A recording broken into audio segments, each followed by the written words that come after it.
Pessoal, estamos aqui então. Nós hoje vamos falar de um tema muito específico, mas não por isso não que seja menos importante, muito pelo contrário.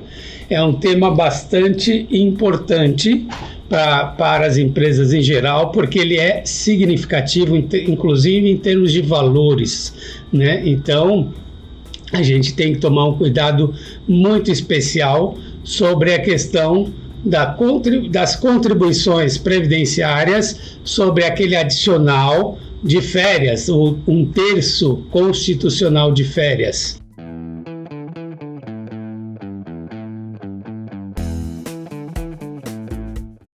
Bom, primeira questão que nós colocamos aqui para você é, afinal de contas, o que é esse um terço de férias? Eu vou até abrir o nosso PowerPoint aqui. Deixa aqui as suas dúvidas, diga se você recolhe um terço de férias, INSS sobre um terço de férias ou não, qual é a sua posição. Nós vamos aqui colocar o que está em jogo, mas é importante que você faça aí o seu julgamento, né? Como você vai se portar em relação a esse tema, tá? E a gente vê aí um bombardeio das consultorias em relação a esta questão, né? Até então, né, nós tínhamos muitas consultorias defendendo a posição de que essa contribuição previdenciária não seria devida e que as empresas poderiam, inclusive, fazer a tomada de créditos, a compensação dos últimos 5 anos, mesmo sem amparo judicial. Essa nunca foi a minha posição e eu vou mostrar aqui para vocês que essa nunca foi a posição da Niche Treinamentos, porque eu vou trazer aqui o depoimento de um dos cursos que nós ministrávamos, que não está mais nem disponível na grade, e que era um curso que falava de folha de pagamento no ambiente social, a questão das rubricas, a questão do S1200, S1210, ministrado por nada mais do que o professor Daniel Belmiro. Então, para que eu não fique só falando do meu posicionamento, eu trago o posicionamento do professor Daniel Belmiro no curso que ele ministrou para a gente aqui de folha de pagamentos. Então, eu vou mostrar aqui para você exatamente essa questão. Então, nosso assunto hoje é contribuição previdenciária sobre a folha de pagamento. Nossa, tá mostrando aqui. Vamos lá. Curso Folha de Pagamento e Tabelas de Rubricas do E-Social. Esse curso foi ministrado pelo professor Daniel Belmiro. O professor Daniel Belmiro, naquela época, disse o seguinte: recomenda-se cautela ao contribuinte ao adotar tal jurisprudência na sua tabela de incidência. Do que ele estava falando? Da questão da contribuição previdenciária sobre um terço de férias. Melhor alternativa é sempre buscar a tutela jurisdicional que o autoriza a retirar essas verbas do campo de incidência. Mais cautela ainda requer qualquer iniciativa de compensação administrativa que exija autorização judicial e retificação das GFIPs anteriores para a liberação do pagamento. Caso contrário, a aplicação de multa isolada por compensação não homologada certamente será aplicada, muitas vezes inviabilizando a vantagem econômica do procedimento. Veja bem, esse é o posicionamento do nosso professor Daniel Belmiro. Evidentemente, ele sempre deixa claro que ele, como professor, ele defende as posições dele. Ele não fala como auditor da Receita. Porém, nós que conhecemos o professor Daniel Belmiro, sabemos que ele tem uma posição dentro da Receita de muito destaque e de muito prestígio. Ele já replicou manual de procedimentos fiscais dentro da Receita, ou seja, ele é uma voz importante dentro da Receita Federal. Quando ele fala alguma coisa, ele influencia o comportamento dos auditores. E, de qualquer maneira, esta também sempre foi a posição oficial da Receita, certo? E aí, o que acontece? Qualquer um que haja em desacordo com o posicionamento oficial da Receita Federal está sujeito a sanções. Quais seriam as sanções? Bom, se você deixou de recolher INSS sobre um terço de férias durante um período, o auditor fiscal vai levantar a diferença. Ele simplesmente vai dizer para você, ó, no nosso entendimento é devido, no seu entendimento não é devido. Então, lavra-se o auto de infração, aplica-se a multa mínima de 75%. Esta é uma situação, digamos, a mais tranquila possível. Pode acontecer, por exemplo, de um auditor ir na sua empresa e autuar, digamos, sobre INSS sobre um terço de férias em 2018, por exemplo, e no ano seguinte vai lá um outro auditor e vai autuar 2019. Quando ele chega lá e vê que você foi autuado em 2018, ou seja, você foi alertado que aquele era uma situação que a Receita Federal não concordava com você e você mantém no seu posicionamento, a Receita Federal pode entender que há uma má-fé, que há uma tentativa aí de sonegação, uma vez que o fisco foi lá, já te orientou e você continua com o mesmo procedimento. Eles podem entender que há uma qualificação da multa, tendo em visto a prática reiterada, né? Outros auditores mais rigorosos podem entender que desde o primeiro procedimento, desde a primeira identificação digamos, desse procedimento em desacordo com a legislação, que ele pode entender que já há uma deliberada vontade de não recolher o tributo e qualificar desde a primeira abordagem. Isso, é claro, é uma posição extrema, é uma posição que facilmente a gente poderia reverter na DRJ, no CARF ou nos recursos cabíveis, né? Mas é uma possibilidade. Então, vejamos, o que aconteceu ao longo do tempo em relação a essa questão das contribuições previdenciárias sobre um terço de férias.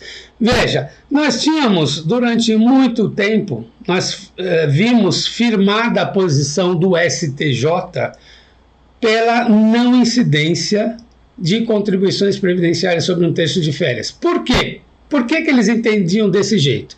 Porque, veja, digamos, reforço adicional que você dá ao seu trabalhador no momento em que ele tira férias, que há uma previsão constitucional para que se pague esse um terço de férias, seria, na visão de alguns, na visão do STJ, uma indenização, não seria decorrente de uma contraprestação laboral, não seria uma remuneração. A remuneração é aquele valor que você recebe pelo suor do seu esforço. Então você trabalhou o mês inteiro, no dia 5 do mês subsequente, ou no dia 30, você recebe um salário. O que é esse salário? É uma contraprestação. Você trabalhou e recebeu. Isto é remuneração.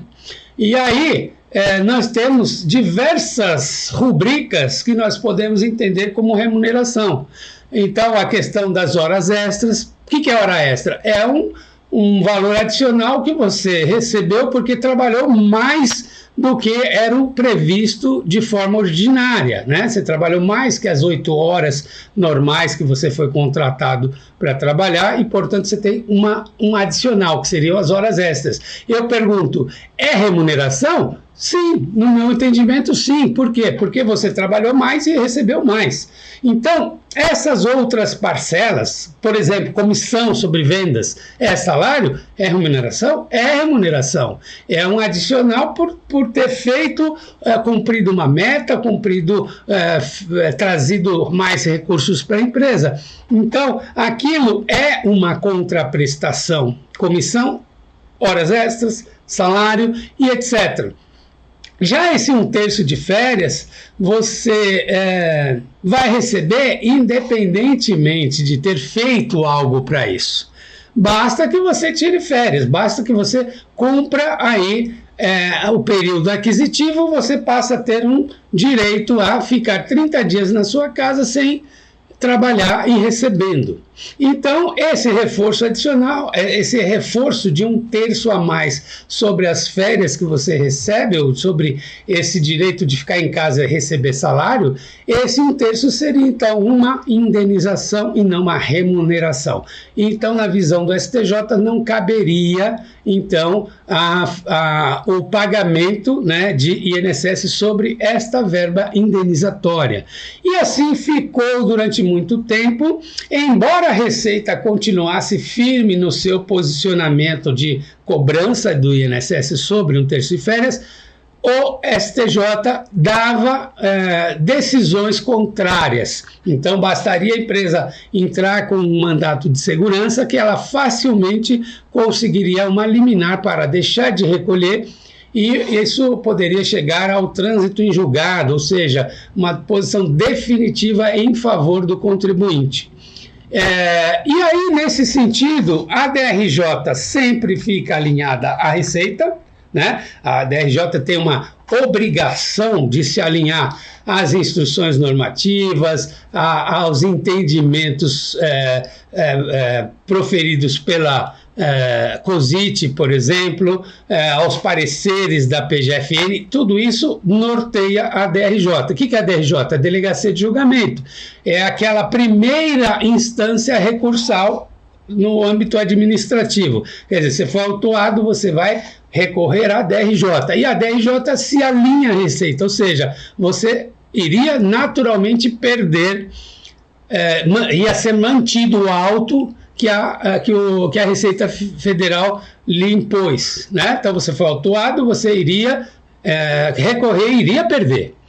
Mas no CARF, o que é o CARF? O Conselho Administrativo de Recursos, o Conselho Administrativo de Recursos Fiscais, eu acho que é isso, estou meio esquecido agora.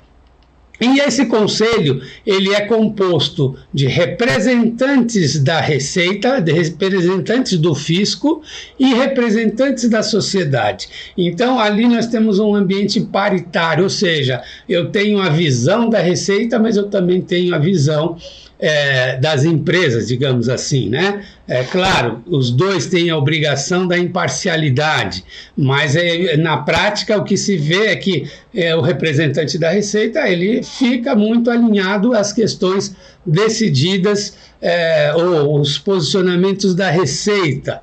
E o representante das empresas talvez tenha uma flexibilidade maior. Mas o que acontece? Ultimamente, o CARF, ele tem, até por uma obrigação regimental, ele tem que seguir os entendimentos dos tribunais superiores, principalmente quando há uma repercussão geral, né? O STF decide em repercussão geral. O que é isso? Ele decide e a decisão dele vincula os tribunais inferiores, né? E os tribunais de um modo geral. E o STJ, muitas vezes ele decide em sede de recurso repetitivo. O que é isso? Ele decide tantas vezes no mesmo sentido que ele firma uma jurisprudência dentro do tribunal, dentro do STJ. Então, veja, aí o CARF precisa se alinhar a essas decisões.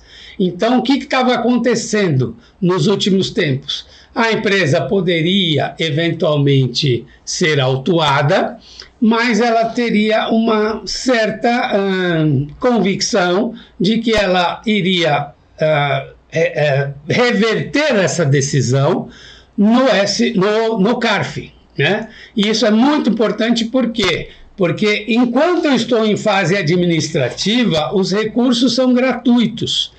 Quando eu vou para o Poder Judiciário, eu tenho custas judiciais e eu tenho um problema sério, porque quando o auto de infração se torna definitivo na esfera administrativa, ele passa a ser um título extrajudicial, ou seja, aquele título, aquele auto de infração que virou uma CDA, ou seja, ele foi inscrito em dívida ativa, ele tem uma certidão de dívida ativa, ele passa a ser um título suficiente para que a Procuradoria-Geral da Fazenda Nacional, a PGFN, possa entrar com uma ação de execução contra a sua empresa.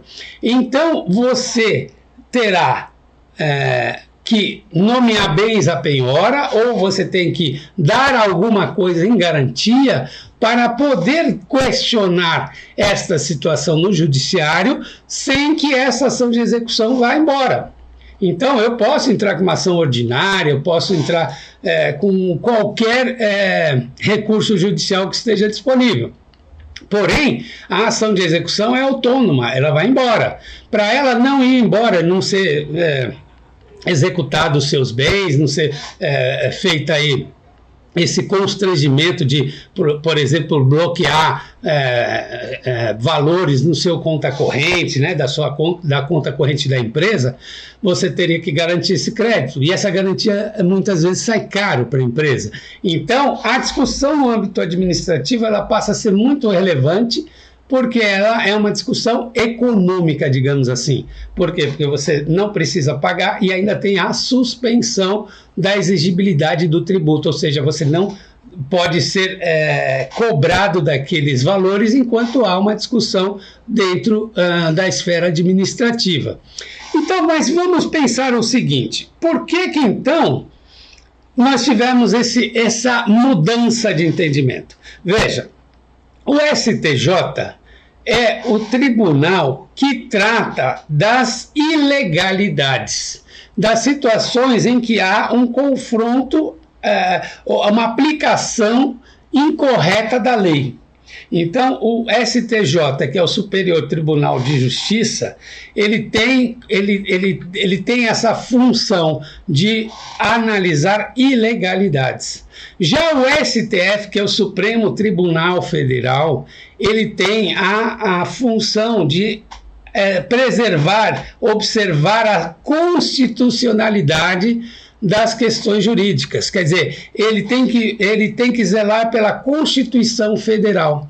Então o STF ele vai julgar questões que afrontam a Constituição. O STJ vai julgar coisas que afrontam a lei, né? Então, veja, não há hierarquia nessa história. O STF não é melhor que o STJ. O STF não é melhor sequer que um juiz federal.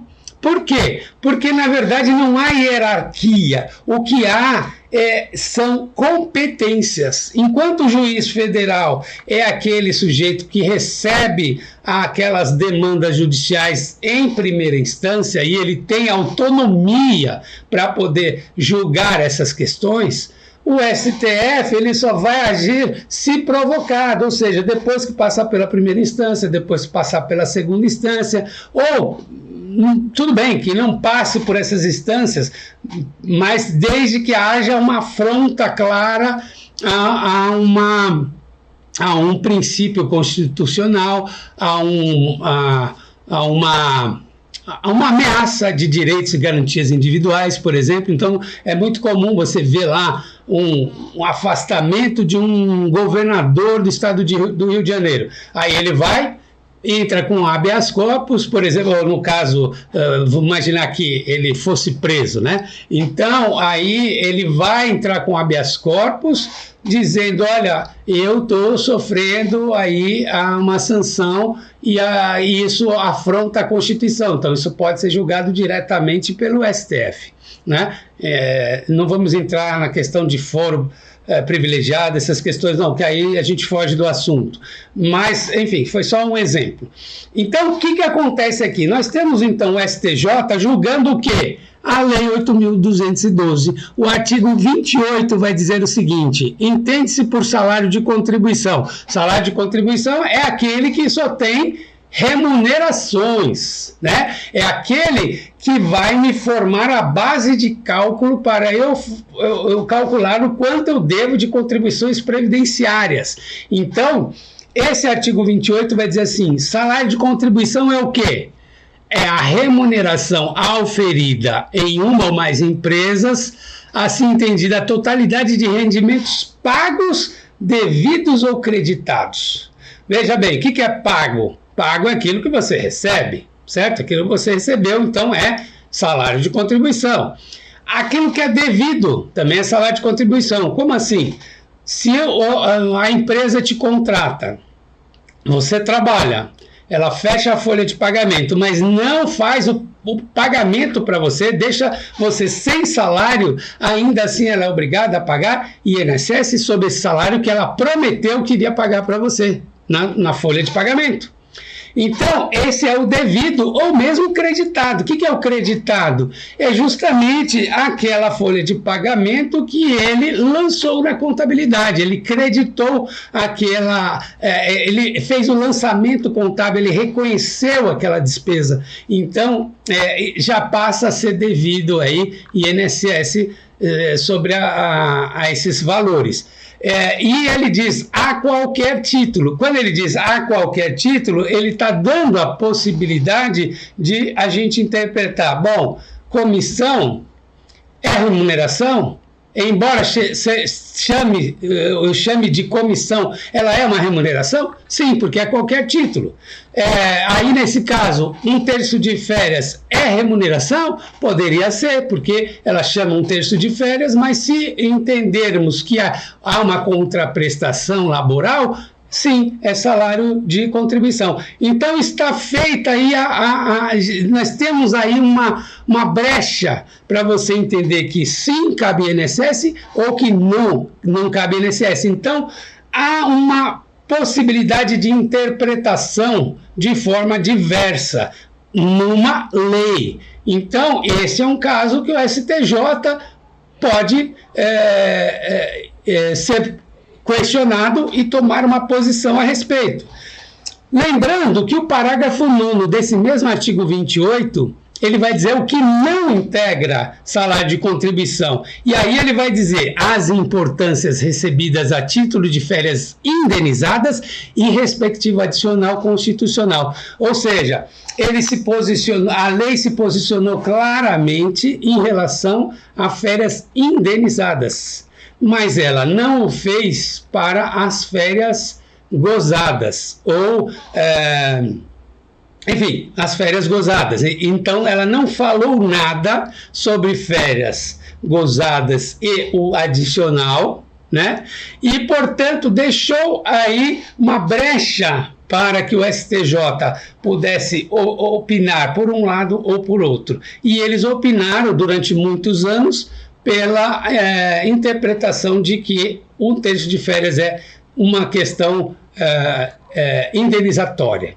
Porém, viemos agora, recentemente, na semana passada, a ficar perplexos, porque, de repente, o STF vai contra tudo que se falou aí no STJ ao longo dos últimos anos. Aí você vai dizer assim, mas como que o STF vai desautorizar o STJ desse jeito? Porque nós temos aqui na Constituição Federal de 1988 o artigo 195, que vai dizer que vai mostrar qual é o custeio da Seguridade Social. Ele vai dizer, ó, Seguridade Social será financiada por toda a sociedade, tal, tal, tal, e aí ele vai elencar de que maneira nós vamos custear a Seguridade Social. Aí ele vai dizer dos empregadores incidentes sobre a folha de salários, e ele vai dizer o que é a folha de salários.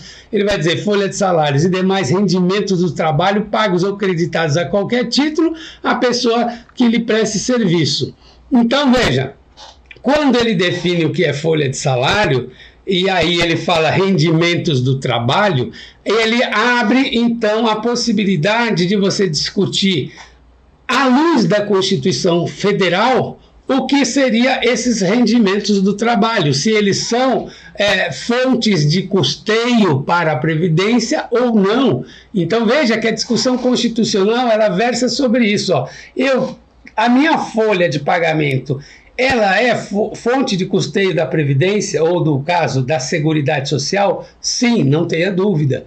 Mas o que então seria a folha de salários? O que compreende esses salários, esses rendimentos do trabalho? Ora, se é rendimentos do trabalho, eu estou falando de remuneração. Então, está aqui colocada a questão de forma constitucional. E aí o STF foi e se pronunciou a respeito. Ele disse o que ele entende como rendimentos do trabalho. Então, esta briga, remuneração, indenização, ela, do ponto de vista do STJ, teve um entendimento, do ponto de vista do STF, vai ter outro entendimento. E aí, como nós ficamos? Bom, agora, o CARF vai se alinhar ao STF, por ser uma decisão mais recente, né, e que, enfim, posicionou-se claramente em relação a que seria legítimo a cobrança de um terço de INSS sobre um terço de férias. Ok? Então, quais são as consequências para nós? Vamos analisar essas 5 situações. Situação A: a empresa, ela sempre recolheu o INSS sobre um terço de férias. Qual é o impacto dessa decisão, dessa reversão de posicionamento para essa empresa? Nenhum. Por quê? Porque se ela sempre recolheu, está tudo certo, ela continua recolhendo INSS sobre um terço de férias. Ela, inclusive, agora no E-Social, vai continuar utilizando a tabela de rubricas S1010 que ela transmitiu, e vai colocar incidência 11 nos pagamentos efetuados aí, em relação a essa rubrica que ela definiu já no E-Social. Não tem alterações.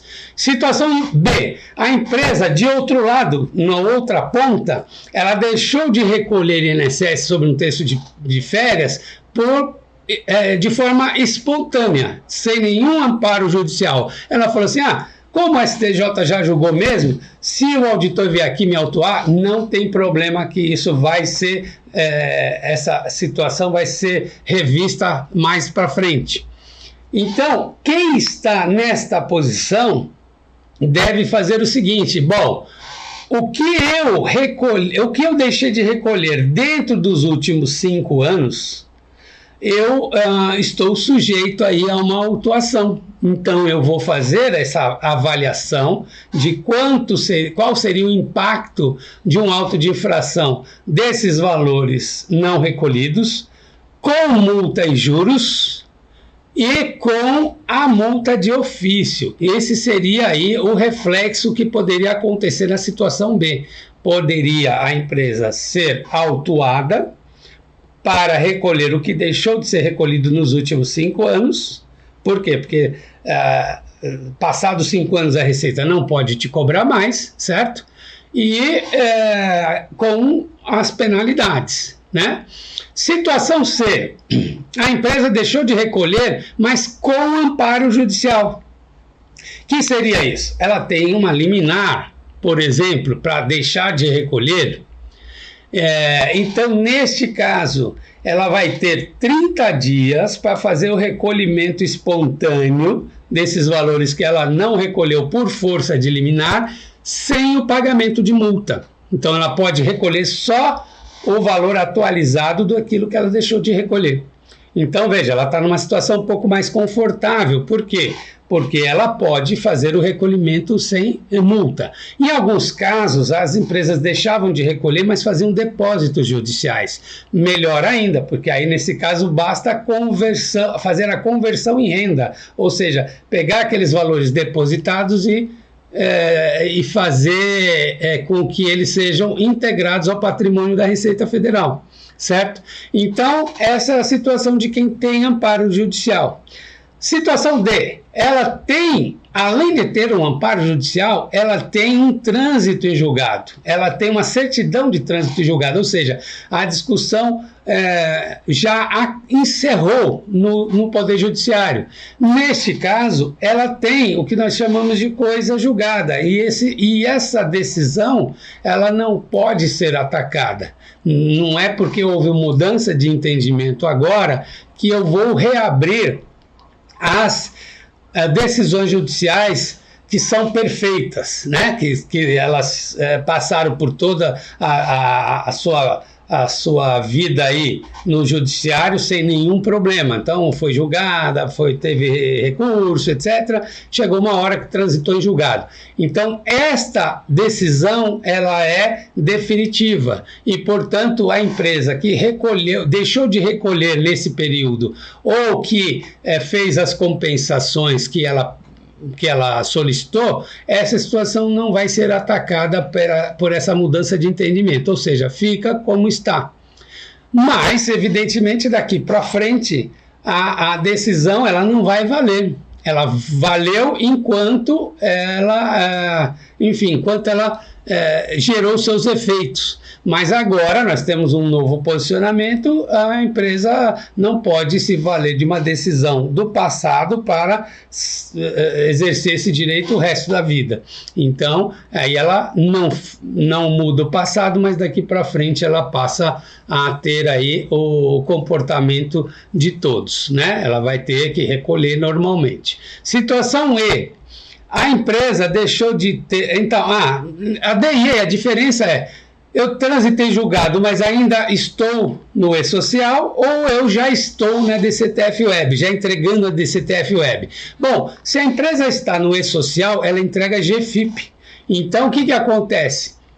Ela de acordo com os procedimentos da Receita, ela deveria entregar a GFIP com todos os fatos geradores, né, para que a Receita pudesse levantar os créditos, mas esses créditos aí, no momento que há um trânsito em julgado em favor do contribuinte, esses créditos eles são extintos, digamos assim. Esses créditos, que eu digo crédito tributário, a autuação que a empresa eventualmente sofreu nesse período, ela fica extinta. Agora, se você está na DCTF Web, a situação é um pouco diferente. Por quê? Porque quando você está entregando a DCTF Web, é sinal de que você já está entregando o E-Social. Se você está entregando o E-Social, você tem a obrigação de entregar a tabela S1070, onde lá eu teria que ter a previsão dessa decisão ou dessa discussão judicial que a empresa tem. Então, a tabela S1070, ela vai trazer os dados da sua discussão judicial, esteja ela numa fase de sentença, numa fase de liminar, numa fase de... qualquer fase que seja, você vai reportar isso no E-Social. E você vai fazer a suspensão desses valores, né? Então, esses valores são apurados, você vai para o DCTF Web o valor total a recolher, inclusive o valor suspenso, e na DCTF Web você vai ter o direito de fazer o crédito de suspensão, ou seja, você pode utilizar ou não a decisão judicial que está a seu favor.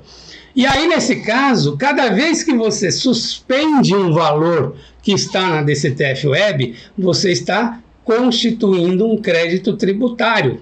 Então, aquele valor ele fica suspenso, ou seja, no momento que você alterar a fase daquela tua ação judicial, dizendo, perdi, esses valores suspensos vêm para o seu conta corrente e você tem que pagar ou parcelar. Quando você coloca lá na fase que você ganhou aquela discussão judicial de forma definitiva, esses valores suspensos simplesmente desaparecem do sistema. Quer dizer, eles deixam de aparecer como valores a cobrar no seu conta corrente, embora essa informação fique guardada no sistema para uma eventual fiscalização, uma eventual verificação se aquela situação ocorreu de fato. Então é isso que nós temos como consequência em relação a essa discussão judicial, ok? Muito obrigado pela atenção. A gente se vê na próxima semana. Obrigado.